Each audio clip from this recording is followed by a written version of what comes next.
All right. Hello, everyone. I'm here with Louise Potter, our Ohio state broker at eXp. Hey, Louise. Hello, Jennifer. How you doing? Good. How are you? Good. But I do have a question, a burning question.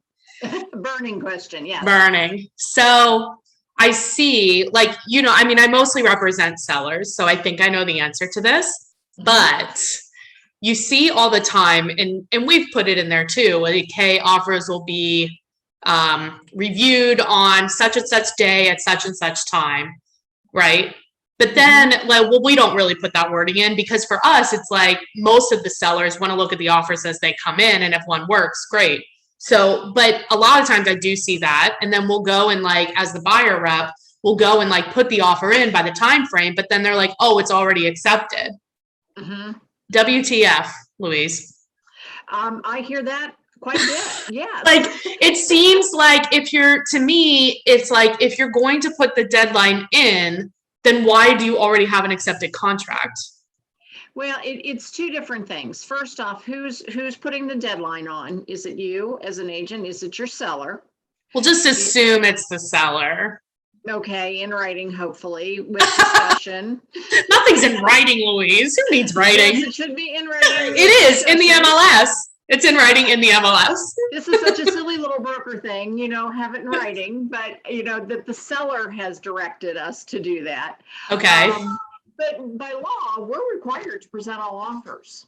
And as they come in, or just period? As they come in, unless we have specific written direction from our seller. It has to be specific written direction from the seller to not present any offers to them until that day and time. So if that written direction isn't there, our law says we have to present those offers as they come in. Okay, so if you talk to the seller and say, hey, look, because that was something we were doing when we were listing. It's like, especially when it was kind of chaotic, now it's slowed down. But before it was like, okay, when this goes on the market, first of all, we need you out of the house for 2 days. Yeah. But go on vacation. Have fun, go on vacation. But do you want the offers as they come in? Or do we want to review them all at once? And so then they say that, but you're saying step one, get that in writing, Follow up with, an email to them or have them shoot you an email just so you have that direction, that written direction that proves, I'm always a big written direction person. And that comes from all those nice litigation attorneys who suggest that. Right. To have it in writing, it becomes, proof that you're acting at their direction versus your own. So let's say they give me the direction, hey, we want to review them Sunday at 8:00 at night. Okay. And it's okay. So then we put that in the MLS. And then then there has been times when it says that, but then it's you go to submit it and they're like, oh, it's already accepted. Well, is that your new puppy? It is. I'm so sorry. He's so helpful in all these things. Right. He has an opinion. He doesn't like it.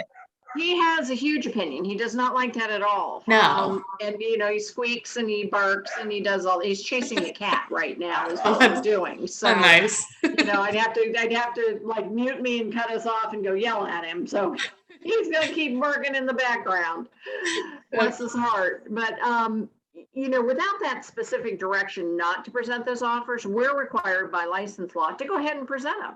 And some sellers like to see them as they're coming in.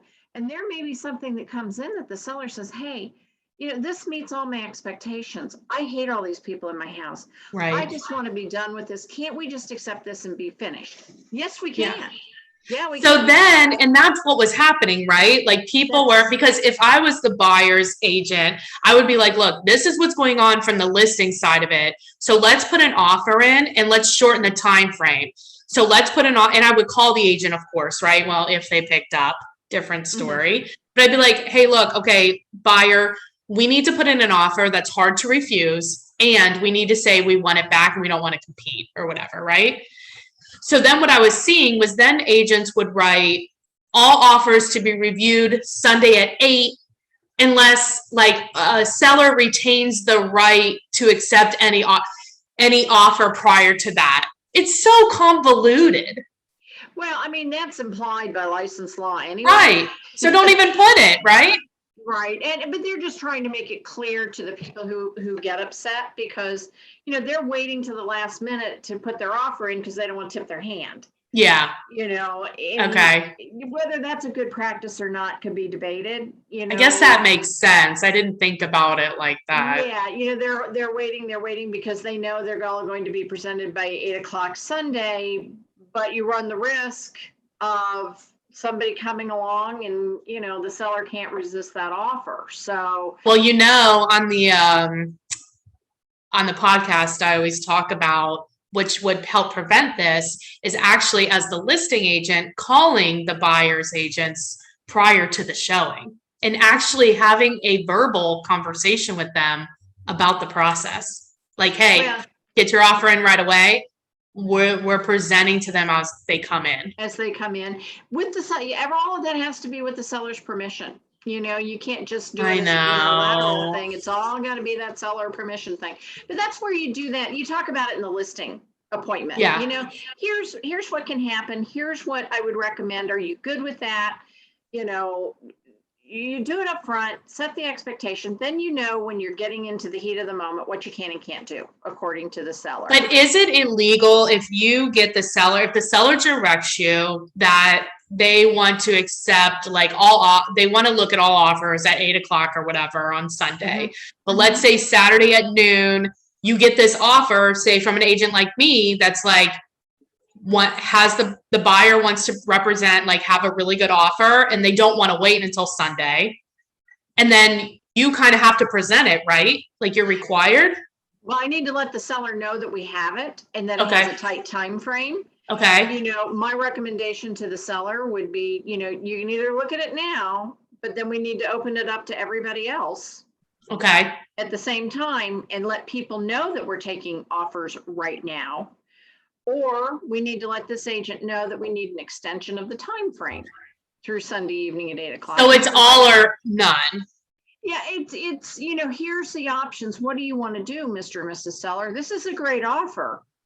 And there better be all the, supporting backup documentation and everything else that says we really are writing a good offer because, if the seller can sell to whomever they want, whenever they want, even with the language and even with the direction of we're looking at them Sunday at 8 and it comes in whenever, they can just do whatever.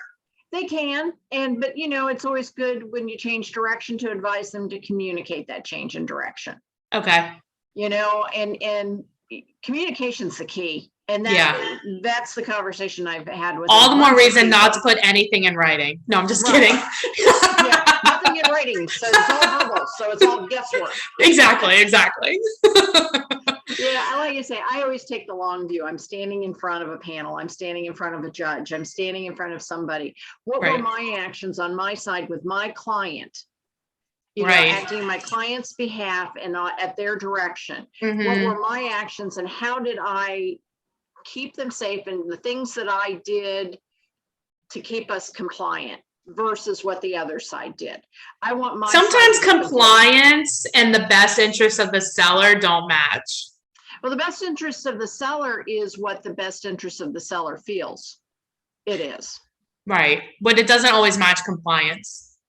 Well, you should never do anything illegal. I mean, no, but I'm just saying compliance doesn't mean illegal. Non-compliance isn't illegal. Well, it does. It can cost you your license. You'll still be alive. Job security, Louise. Job security. You may not be licensed anymore. I feel like I should stop doing these videos so I can claim I don't know. I don't know anything. Really, you're putting yourself in a difficult position because you're learning all these things. I know, exactly. And it's recorded for posterity. I know, right? Oh. Okay, so the main question is it illegal for them to accept an offer prior to the deadline expressed in the MLS? It sounds like the answer is no. The answer is really no. The caveat is if direction is changed, it is best practice to notify all parties. Yes, and give people an opportunity then to make their best offer if that's what they choose. Is it illegal not to notify them? What's that? Is it illegal not to notify them? It's not illegal, no. Okay. So really it's like, hey, sellers, what do you want to do here? Right. Here's your options. This, or this. Here's the ramifications of those. You tell me, what do you want to do? I love it.